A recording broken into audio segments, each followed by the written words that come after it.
Hello, my name is Roland Vijay. I'm with the Modeling of Watershed Systems project, and I'm going to talk to you a little bit about simulating water storage and surface depressions with PRMS. So this is an optional functionality within the watershed model, so certainly not required, and clearly not all locations have a lot of surface water storage that you need to worry about. We decided we needed this kind of functionality because we thought we were doing a very good job of simulating hydrology in general in a watershed. But for some reason, some of our flows were showing up too early, but not all of our flows. And we realized, in fact, that our runoff from the land surfaces was, in some cases, ending up in the stream too quickly. And in looking at more spatial data and history of the area, we realized there was a large number of farm ponds and mill ponds and other kinds of structures on the land surface that runoff would actually end up in and spend at least a little bit of time in before ending up in the stream network. So that was our motivation, and hopefully if you're using this functionality is similar to what you're seeing.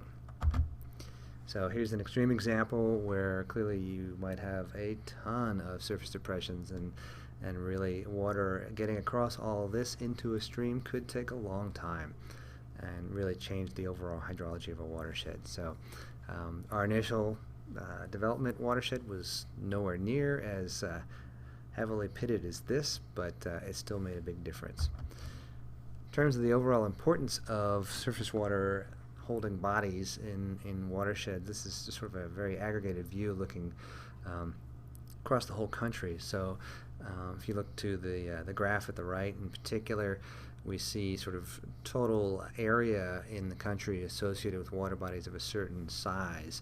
And what you can see is that even fairly early on in the process, towards the left end of the graph, after a category or two, you've actually got quite a lot of landscape that's actually covered by water bodies. So this just drives home that water bodies are really everywhere, even if they're not on the stream network. They can add up and have an overall effect, a visible effect on stream flow response. So this might motivate you to think a little bit more about whether you need to simulate these explicitly in your watershed with PRMS. So surface depression is a term that we sort of, I'm not going to say invented, but we've adopted, and there are certainly many synonyms, and you can see a few of them listed down in the middle of the slide. But really the idea is that these are depressions in the surface that will hold up the water and do so with enough volume that your stream flow calibration process should understand that they exist. An important couple of points at the bottom there are that although you can have an HRU that is really just embodying a lake or is dominated by a lake, which is described in other lectures in this series, these water bodies tend to be so small that we really don't care to represent them as discrete HRUs individually, because we'd end up with hundreds or even thousands of extra HRUs, and that's just a bit too much in the views of the modelers. So even though their explicit spatial representation within the model doesn't exist, they're sort of part of or a characteristic of each HRU. The model will, in fact, keep track of the acreage of inundation and the volume in those things, and it will make sure that any precipitation onto the HRU also includes distribution of that precipitation into the surface depressions, and will do things like figure out when it's going to spill over or whether water is going to seep into the ground and so on. So we have a full suite of physical processes associated with these surface depressions, even though they are sub-HRU resolution, which is, and the HRU is the sort of basic building block for PRMS. Here's a much more detailed view of the various states associated with a surface depression. These are all simulated for each time step, and you can see they correspond to some of the things we showed on the last slide. Don't need to really retain this. There's documentation we'll talk to you about at the end, which will let you look at this graphic again and read more about the terms involved. So, surface depressions, coming up with estimates of parameters to describe all the things that PRMS needs to know about them takes a little bit of work. It's not an undue amount of work, but we wanted to go over how we have approached coming up with this information. So you can see we have really 4 broad steps, and the boundaries between, say, 3 and 4, they're a little fuzzy. So we'll go through what we're talking about, and hopefully it'll be clear. So there's a handful of parameters that we feel relatively confident in setting based on spatial analysis and readily available GIS data sets. And there are a number of other ones which relate to flux rates and things like that, and those are really more set heuristically based on the expertise of the modeler. So this slide, we don't usually describe a method for coming up with. It's up to you to look at things like hydraulic connectivity, or if your soil is glacial till, and things like that, depth of bedrock, and so on. So a very important question, obviously, is where do we get a map of these surface depressions? And that's our starting point. So what we wanted to just drag you through was a few slides sort of emphasizing how different estimations of where the water bodies are and the quantity of those things are depending on which data source you use. So on this slide, we've got some red speckles in the inset that you can see maybe a little more clearly, and those are sinks derived from a DEM. Many of those are actually spurious artifacts associated with reprojecting a DEM, and then when you analyze it in the projected coordinate system, you have a lot of local spurious pits. You've probably heard of filling the pits in your DEM, filling the sinks, as almost just a standard issue DEM massaging kind of a process, and that tends to get rid of these by design. So even if you didn't do that, we find that the resolution of most DEMs, obviously this might change with the advent of LiDAR and things like that, or use of that in your modeling application, but we don't generally view the DEM as the best place to get estimates of where water bodies or surface depressions lie. In the yellow, we're seeing enhanced thematic mapper data, which tends to give you a sense of where water is resting on the surface, and that's looking a lot more realistic.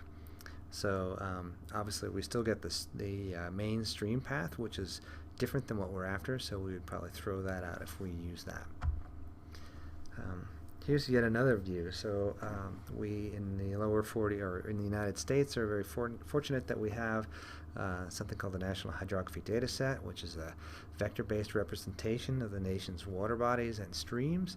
And so what we're showing here is we've taken NHD high resolution, which is a very local scale data product, and extracted just what they've designated as water bodies as opposed to rivers or streams, and we're showing them on the map here. So for instance, at the bottom right you see a very large water body, the Great Swamp, which you could argue whether it's a water body or wetland or what, but we're going to zoom in on the upper area for our sample watershed, and so you can see a lot more resolution, and we can also see how we are comparing that with, say, what we got off of the enhanced thematic mapper in the green, and we tried to highlight where the two data sets were similar in the purple. And you can definitely see there's a lot of red stuff and there's plenty of green stuff, and the degree of agreement between those data sets is kind of low. So it's pretty important to choose the right data source for how you're getting your surface water bodies. They can vary quite a lot. So this is just another example of where we might find surface depressions. We'll move on from there. One of the most basic parameters we use to describe the presence of water bodies is just how much of the HRU area is covered by these things. So obviously the preceding slides, you could imagine pretty directly how this parameter would react to this choice of data depiction. Once you go from the sort of pixelated view that I've been showing you, we come up with averages per each of our hydrologic response units. So really we're just showing here with similar color schemes across all three examples the HRU values for this parameter depending on which data source you use. So on the left we've got the ETM stuff, in the middle we've got the NHD stuff, and on the right we've got DEM stuff. So you really do get different values, and it pays to think about which one you would like to use for your application. So A lot of the sort of following parameters are really based on how much of the runoff generated in the HRU drains to the stream versus draining to the surface depressions. So we tend to need to find the contributing areas to the surface depressions within an HRU. So we have two major depictions of how runoff gets routed, and really it's surface runoff to depression storage and surface runoff to depression storage impervious. So the first parameter really is just about the pervious land surface, and obviously the second one is about the impervious stuff. So in both those cases we're using this kind of watershed analysis associated with each of these depressions within the HRU, and then we're going to come up with that number.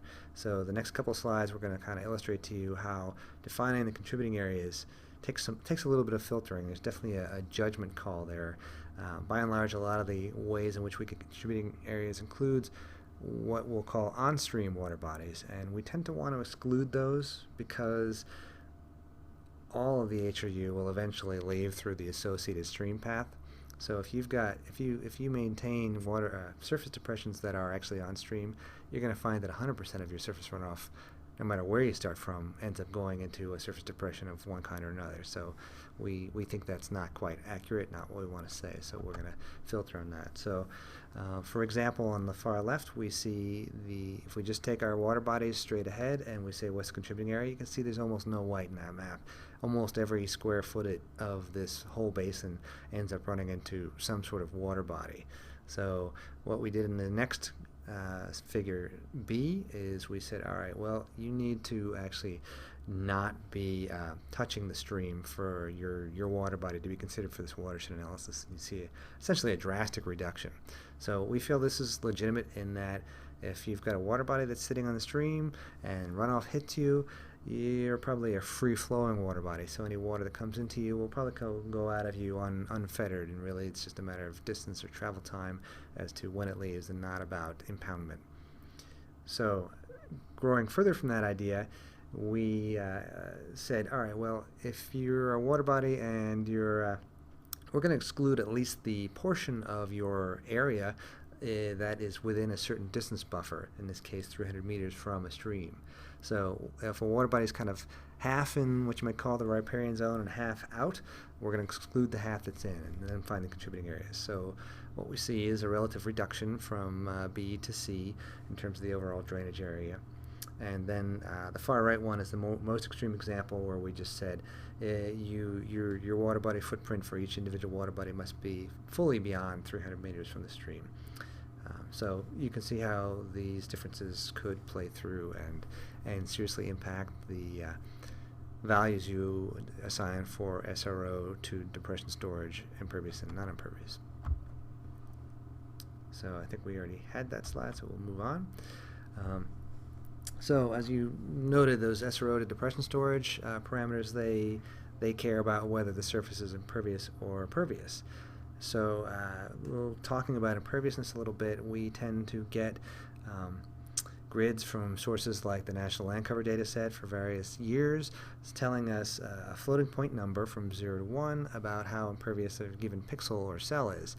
And so we want to, or we should say the parameters in PRMS require that you define is it impervious or not. In other words, it's a binary kind of differentiation, and so we need to turn this floating point number into a binary designation. So what we did was we looked at the impervious maps, and this is an example in our sample watershed in the Apalachicola Chattahoochee Flint, and we got a little zoom in area at the north end. And then what we did is we applied a minimum floating point impervious value that we would allow to maintain an area being called impervious. So you can see there's a pretty tremendous reduction there, and the threshold we applied was actually very, very low. It was I think 5% or less, if I remember correctly. But ultimately, this is a judgment call for you as the modeler making an application. You need to pick that threshold, and you can play around and see how you get fallout in the red areas, the impervious areas, depending on what sort of threshold you set. So we wanted to get rid of areas that were really not very restrictive as far as infiltration. So we kind of fiddled with our threshold until we saw, things like the road network emerge. We figured roads, those are nice and impervious, and as long as we're on our nose, we're happy with what that looks like. Another kind of way to think about this is we actually, based on land cover, said what's your average mean, min, max type of imperviousness. And so you can see for instance, the developed categories, they range from over 90% down to 8% or so. So as I mentioned earlier, our threshold of 5% was a little bit lower, but we felt like it still maintained sort of images, if you will, of certain features like roads on the landscape. And then you can see the non-developed areas like forests and so on have a much, much lower imperviousness. So we felt like we weren't artificially describing things like forest as impervious with the threshold we chose. So this is how we made our binary image sort of an effective impervious as opposed to what might be considered just any sort of imperviousness. So just another view on this, if we did not do this effective imperviousness kind of filter, you can kind of see the before and after in terms of what the average HRU value would be. So the effective imperviousness is generally lower, which you would expect. So it's an important filter, and it will impact your model. Generally speaking, PRMS is very sensitive to imperviousness of any kind. So what we're showing here is just a little kind of synoptic view of the change in performance of PRMS for the sample watershed, the Apalachicola Chattahoochee Flint. We've been showing you images of so far, where we have no surface depression on the y-axis and surface depression on the x-axis. So we are seeing a change that's important and actually shows up in the results. So the usual finishing slide, we have our MOSE homepage, and this is where you should go to for information. And if you have questions, you can follow those links and email us through this web form. We encourage you to use this instead of trying to email us directly, so we can decide who the best person to answer your question is and make sure we're all seeing the same questions from you. In terms of documentation, there's actually a fair bit of it by now, and some of the early work was done in collaboration and really almost unilaterally by an early user of ours, Kevin Vining from North Dakota, and there's a couple of pubs that really describe how he put things together and the motivation for it.